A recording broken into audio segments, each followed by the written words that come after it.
नमस्कार, PSK news में आपका स्वागत है। मैं विनोद यादव। आइए देखते हैं आज की ताज़ा खबर। महाराष्ट्रामध्ये मुळात आज शिवसेनेचा 59वा वाढदिवस आहे। 59 हा टप्पा गाठणं सोपं नसतं। एखादी संघटना, एखादा राजकीय पक्ष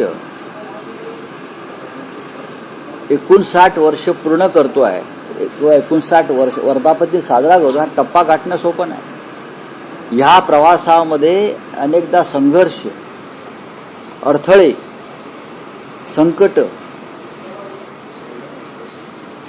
ही या पक्षाच्या जीवनामध्ये आली। पक्षाच्या असंख्य कार्यकर्त्यांना, शिवसैनिकांना बलिदान करावं लागलं। स्वतः शिवसेना प्रमुखांना तुरुंगवास भोगावा लागला सुरुवातीच्या काळामध्ये। आणि हे सर्व मराठी माणसाच्या न्याय हक्कासाठी माननीय शिवसेना प्रमुखांनी सहन केलं आणि पुढे गेलं। माननीय बाळासाहेब ठाकरेंनी हा पक्ष इतका पुढे नेला की त्या पक्षाचं भय सध्याच्या सत्ताधाऱ्यांना वाटलं आणि त्यांनी निवडणूक आयोगाला, न्याय यंत्रणेला हाताशी धरून एखाद्या हिटलरप्रमाणे या पक्षावरती घाव घातले। पण असे असंख्य घाव पचवून ही शिवसेना 59व्या वर्षात आलेली आहे।